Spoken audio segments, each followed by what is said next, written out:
You call me a saint, but you know I'm a stranger, all willing and able to do what you want. I saw it for the first time in June, walking my dogs up the mountain. Right after we pass by the last houses of the village, the first sheep pens begin. Depending on the time of the day or the time of the year, the sheep are either out or in or nowhere where I can see them. Sometimes we meet a sheepdog or two, sometimes we don't. We say hello, we continue our walk, we come back home and we do our thing. That day back in June, as we had just passed by the last house in the village, I turned left and saw that little girl holding it in her arms. I gulped and melted and blushed and ran to them as you run to a spring of fresh water after walking in the desert for miles. Babies are so fresh, so innocent, so damn cute. Oh my God, it was a baby. And it was the cutest baby I had ever seen. Oh, that girl is the shepherd's 10-year-old daughter. She sometimes accompanies her father in the evenings as he goes to gather the sheep that have been free all day and lead them to the pen for the night. The previous day, about 6-7 of their sheep had given birth. The baby was just 1 day old. My God, the cuteness and the fluffiness and the innocence. It already walked around and lived as if it hadn't just been brought into this world a few hours ago. It's crazy. Oh, baby. I asked her if I could hold it, and I did.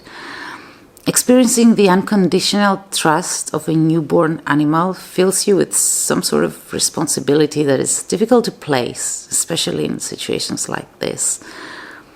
They told me that the mother had given birth to 2, and she immediately rejected this one.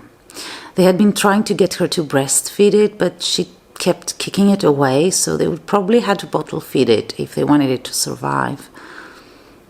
We praise mothers and we like to humanize them, mainly based on the empathy we have developed, but motherhood in nature is tough and cruel. Mothers of all species reject their offsprings for all sorts of reasons. Because they're weak, because there's too many of them, because they just don't feel like becoming mothers.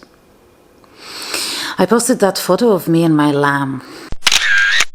For no reason, just people like seeing babies of all species. They just make us smile. I figured I could make a few people smile that day. One of the comments was asking if I had rescued it. No, rescued from what? I mean, this lamb was going to have a good life. Sheep here have a good life. They're mainly free all day with their friends and relatives, living among their flock, eating grass and doing sheep things. One day, yes, my lamb would probably suffer an agonizing death, having a knife slit its throat. But compared to those animals in the factory farming industry, my lamb was 1,000,000 times luckier. It was going to live one happy life, being free and living with its family all day, every day. I never replied to that comment. I kept thinking what the correct reply would be. No, I had nothing to rescue it from. It would have a good life. Of course, one day it would die, but we all die anyway. With all the misery of animals worldwide, the focus should not be on one cute lamb only because we saw a photo of it. Let's try focusing on making animals' lives better first, and then maybe we can focus on how we can make their deaths better. I couldn't explain all that in a comment. I can't even really explain it now. When I was a kid, I used to spend entire summers there in that village, and Christmases and Easters. Easters. Easters is when the sheep are being slaughtered. Back then, the slaughter didn't happen in a butcher's backyard or anything. It would happen right there on the street, outside every house in the village. And nobody ever thought to protect the kids from witnessing it. I've woken up so many times to sheep screaming as a knife was taking away their final breaths. I used to cover my ears and my eyes and wait for it to pass. Wait for life to end. I remember one sheep in particular. I had named him. I would feed him every day. He started recognizing me and he would come when I was calling his name. I had no idea he was going to be the Easter sheep. And when that time came, I begged them to kill another one, just not mine. Kill another sheep, don't kill mine. We're all about protecting our own, aren't we? My sheep had more value in my eyes because it was the one I liked. Every life is valued according to who it matters to, or doesn't. Eventually, of course, they did kill him, and the next day we celebrated Easter and feasted and enjoyed the day like we did every year. A few days after I met that baby lamb, I came back to Athens thinking of all that, thinking of sheep, of their lives, thinking of their deaths.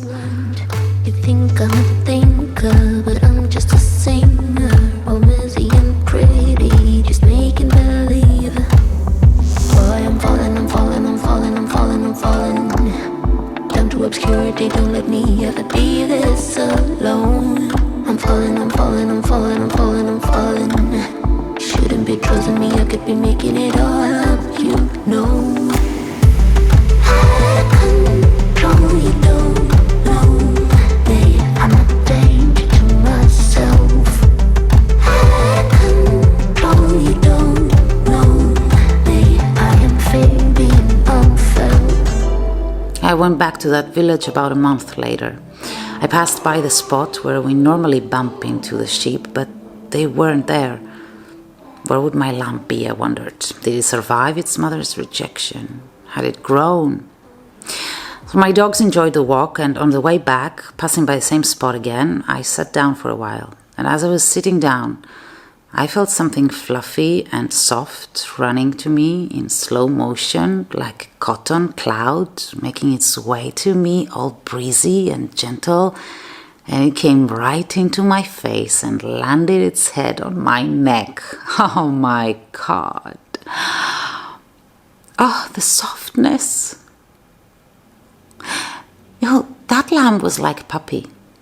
It was used to dogs, like most sheep that live there are, as they're surrounded by dogs. And it saw humans as puppies see humans, as next of kin, you know, as providers, as part of the flock, as parents. I don't know.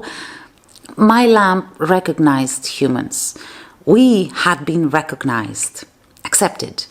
It accepted us and trusted us as protectors, as a species that protects lambs like it. Or maybe as weirdly looking sheep that protect lambs like it. I don't know, but you know what I mean. Then I thought again about the importance of death for animals. In nature, animals die horrible deaths all the time. So many enemies out there, so many dangers. They spend their entire lives being terrified of predators, but dying of the hand of someone they consider as protector had a whole different moral impact. Hell, it's like the ultimate betrayal. My lamb saw humans as its protectors. How hurt would it be if years from now, years after considering humans as animals to be trusted, it died of human hand? I started thinking that I wanted to spare this specific lamb from dying betrayed, of the hand of the man that had been bottle feeding it. I started thinking that I did indeed had something to rescue it from. I wouldn't rescue it from a bad life, no. In fact, I'm not sure I would be able to offer it a better life than the one it had set right here. But I would rescue it from dying betrayed. I would decide on the way it would die, and I would safeguard its innocence and the trust it had developed towards humans, never letting it understand that it was all a lie. I came back to Athens again and started texting everyone I knew that could take in a lamb. And I got a yes from a shelter in Athens. They already had a rescue goat, and my baby would be the perfect companion for her. The minute their new enclosure was ready, I would go and get my baby. I was going to buy it. The shepherd, its owner, knowing that I am sort of crazy, thought that I wanted it as my pet and kept trying to convince me that I wouldn't be able to handle a sheep in an apartment together with 3 dogs and 3 cats. But I know that in the back of his mind, he wanted me to take it mainly because he was curious and because it would make up of a good story to tell. Boy, you look worried, and maybe you should be, 'cause this is a warning that I'm throwing out, 'cause I'm the worst player that ever will play you, to mix up sweet words with the girl's sanity. Boy, I'm falling, I'm falling, I'm falling, I'm falling, I'm falling down to obscurity. Don't let me ever be this alone. I'm falling, I'm falling. About a month passed. A horrible summer month. Nearly 15% of the country's forests were burned by wildfires that spread death and pain among all sorts of animals, but mainly sheep and goats. Seeing so much death around makes you feel that everything's in vain. You can't see the beauty in anything anymore, and thinking of my lamb waiting for me to go pick it up, put it in the car, and take it to a life where it would be squeezed and petted and loved was a glimmer of hope. Or I wanted it to be. I would tell its story. I would title it, "Yes, I did rescue this lamb," and I would explain how I knew that I wasn't changing the world by rescuing that one cute lamb, but how for me this lamb was a symbol. How through it I was trying to silence the deafening screams of decades of slaughtered lambs and sheep, screams that I grew up with and that I got accustomed to because it just is what it is. Towards the end of August, the shelter called and said they're ready. They had a safe enclosure ready for my lamb. I could go get it. I called the shepherd, all excited. "Have you got a lamb for me?" I asked.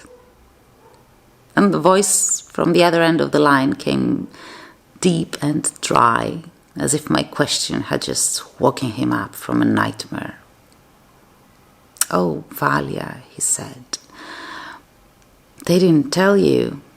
I thought you knew. It's gone. All 7 lambs are gone. The wolf got them."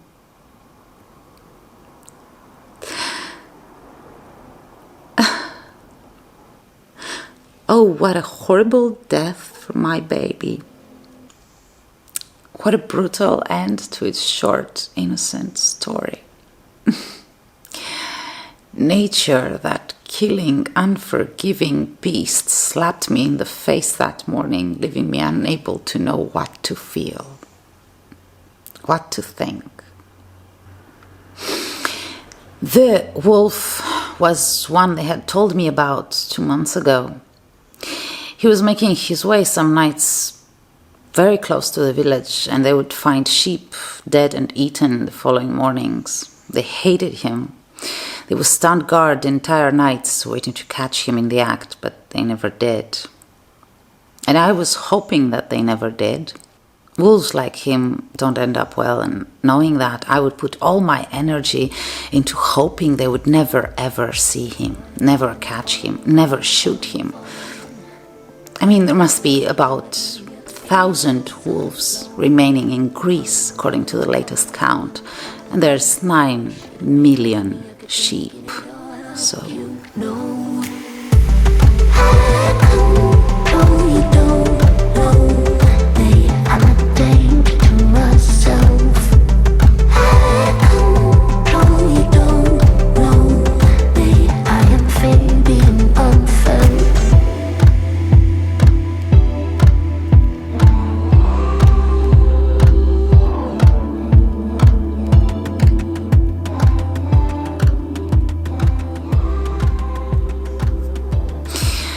eventually, the wolf I was secretly protecting in my thoughts killed my lamb.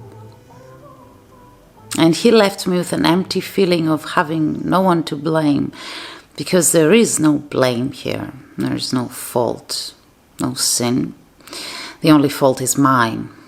Me and my complex human emotions that can't cope with the truth of nature.